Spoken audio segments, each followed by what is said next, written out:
গোসল মন্ত্র বন্ধ করে দিতে এও দুনিয়াতে ব্যক্তি বুঝে বুঝে এক দুই এভাবে যে একটু ভিডিও বুঝেন আচ্ছা এখন কি হয়েছিল তো সেখানে বাইরে দিন আমাকে মাফ চাইছে আল্লাহ মাফ করে দিয়েছে কিন্তু শয়তানের মাফ করানো মিলে শয়তানের মাফ চাওয়ানো ছোড়ো আনো সালামটারও করানো এত শুধু রাত মিলে হচ্ছে হ্যাঁ এবার বুঝিনি নোয়াখাইলে কথা শয়তানের আল্লাহ অভিশপ্ত বানাইছে সে কি আমার পর্যন্ত আমাদের শরীরের ভিতরে ঢুকবো রক্তের সাথে মিশবো হ্যাঁ দিছে এখন রক্তের সাথে মিশবো আমাদের সামনে দিছে ডাইনে থেকে আমি ধোকা দিব মনে মনে আসি খুব মন্ত্রণা দিব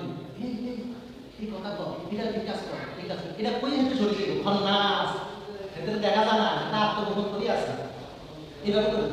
আল্লাহ তো মিনাল জিন্নে তো ওয়ান্নাস এখন শয়তান কিন্তু মানুষের মধ্যে আছে এটাও কিন্তু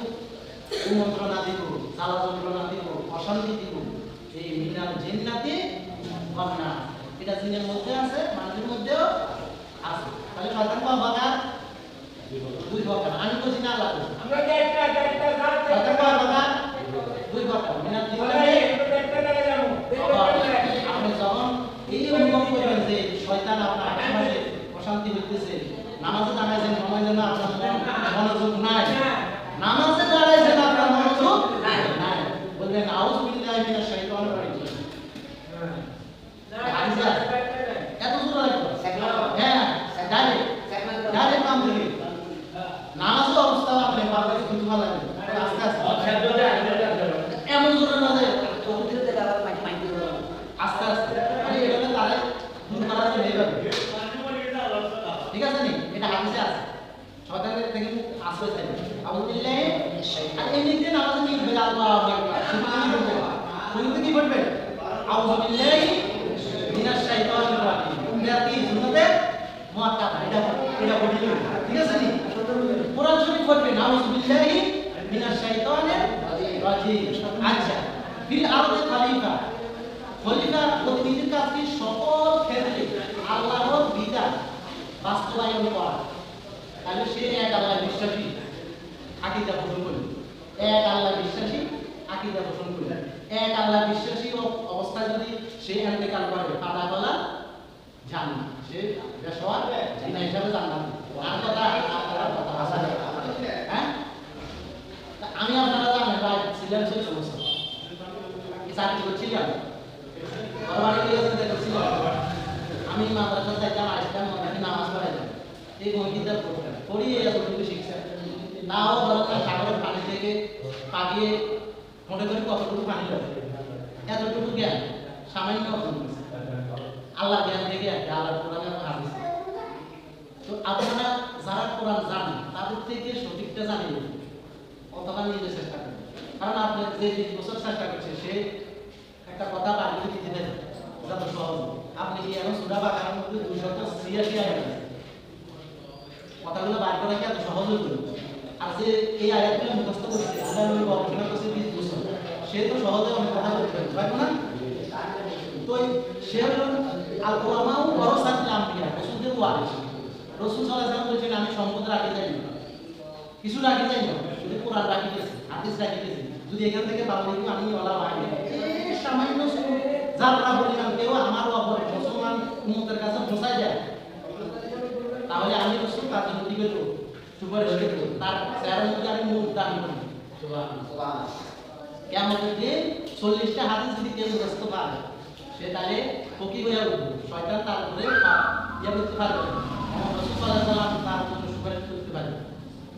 এভাবে 40 ওয়াক্ত তাকবীরের সাথে নামাজ পড়লে মুনাফিক থেকে নাম কাটা যায়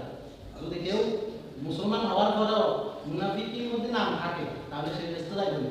যাই যাবে রাসূল সাল্লাল্লাহু আলাইহি ওয়াসাল্লাম আমাদের মন্দির পিছনে নামাজ পড়ছে বেঁচতে গেছেন এরকম 300 লোক আব্দুল্লাহ ইবনে উবাই মুনাফিকের সর্দার কোরআন আয়াত নাযিল হয়েছে না ইস্তাগফিরুল্লাহ আওলা তাস্তাগফিরুল্লাহ ইন তাস্তাগফিরুল্লাহ 70 মাররা যদি আপনি 70 বার তার জন্য তওবা করেন দোয়া করেন আল্লাহ তাকে ক্ষমা আস্তাগফিরুল্লাহ আমরা বলি না ইস্তাগফিরুল্লাহ সূরা তাওবার মধ্যে আছে সূরা তাওবা ইস্তাগফিরুল্লাহ যদি 70 বার তওবা করেন এখন আল্লাহ আমাদের মধ্যে কাকে জান্নাত দিবেন কাকে দোজখে দিবেন আমরা জানি না তবে সতর্ক হওয়ার জন্য কোরআন আছে কি না এখন আমি যে কথা বলছি, আমি আমার আব্বার কথা বলছি না, মার কথা বলছি না, শ্বশুর শাশুড়ির কথা বলছি না, এই লোকগুলো কোনো গল্প বলছি না। এখন আমি যে কোরআনের আয়াতটা বললাম, এটা হলো সূরা তাওবা। কোন আয়াত? সূরা তাওবা। প্রথম যে ইনি জাইলু ফিল আরদি খলিফা, এই খলিফার কথা বললাম। আমাদের কাছে বলে খলিফা মানে কি, ওই যে জামা কাপড় সিলাই দেয়, কিন্তু আসলে খলিফা হলো আরবি শব্দ। বাংলা অর্থ কি? প্রতিনিধি। কারণ প্রতিনিধি কি? প্রতিনিধি হলো দায়িত্বশীল। কিসি? দায়িত্ব যে বুঝে না, তার দায়িত্ব দিলে বিপদ বাড়বে না করবে। এখন দায়িত্বের বারে হয়তো তোমরা দিলাম, তারা আমি বুড়ো হয়ে গেছে, তাই রাষ্ট্রের দায়িত্ব দিকের পরে আমি আর জোয়ানিতে মারি বুড়ো হয়ে গেছি, দায়িত্ব এত চাপ, তো তারা দায়িত্ব পালন করছে। তারা বলেন এই পৃথিবীর ক্ষমতা পাইয়ে গেলাম, এখন সবাই ডান্ডা বেরিয়া বাই দিয়া সোজা করে ফেলাইয়া, এখন বলছেন না। তারা আল্লাহর কাছে সময় দিতে, আল্লাহ দায়িত্ব দিতেও চাই না, আপনি দিচ্ছেন। আমি সারা 24 ঘন্টা চেষ্টা করবো আপনাকে সন্তুষ্টি করার জন্য, মানুষের খেদমত করার জন্য। যদি ভুলভ্রান্তি হয় আল্লাহ মাফ করে দিন। এভাবে টেনশনে ঢুকেছেন। রাতের বেলাও যখন মানুষ ঘুমিয়ে, তখন না মানুষের খেদমত করছে, তার সন্তুষ্টির জন্য আল্লাহ তাহলে ক্ষমতা এক জিনিস, আর সেবা সেবা কি আরেক জিনিস। সেবা হলে এক জিনিস, সেবা করে ওই ব্যক্তি যে আল্লাহকে বিশ্বাস করে, আল্লাহকে বিশ্বাস করে, রসুলকে বিশ্বাস করে, কোরআনকে বিশ্বাস করে, সত্যিকারের বিশ্বাসী, সে হলো মুমিন। কিন্তু যে বিশ্বাস করে না, সকল ক্ষেত্রে আল্লাহর বিধিবিধান মানে না, তাহলে সে তো মুমিন হইতে পারে না। সে আল্লাহ বলেছে যদি একটা ঘরের মধ্যে, রাসূল সাল্লাল্লাহু আলাইহি ওয়াসাল্লাম বলেছে একটা ঘরের মধ্যে যদি কোনো মানুষ না থাকে, কিছু না থাকে, তখন সেখানে সাপ, বিচ্ছু, জিন, পরি এরা আসি বাসা বাঁধে। যদি কারোর ভিতরে আল্লাহর এই না থাকে, নূর না থাকে, সেই অন্তরে শয়তান আসি বাসা বাঁধবে। শয়তান আমাদের কি শত্রু না বন্ধু? আল্লাহ বলেছে শয়তান তোমাদের প্রকাশ্য দুশমন, ইন্নাহু লাকুম আদু মুবিন। এতে কবরও যাইবে, নিয়ে যাই করবো আদিকে কবর, কবে এই দেখে তো এতে মেরে সিনোনি মানে হাজার রাসূল, রাসূলের সিনোনি শয়তান আদিকে কবর। তো এতে যদি ওই সোজা মতে না আসছে, এগুলো একটু রাসূলের তুই শয়তানের তো হয়ে গেছে, এতে নিয়ে আস।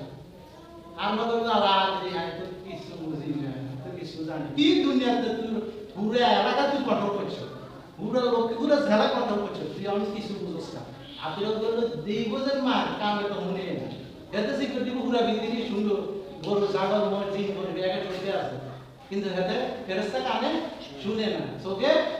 তো মায়ের মহব্বত আইন করতে, এতে তো খালি নাক দিতে আছে। এরকম আন্দা কান ভরা এরকম একটা ফেরেশতা তারা শুধু শাস্তি দিতে থাকবে ওনার কথা। আল্লাহ আমাদেরকে হেফাজত করুন, আমিন।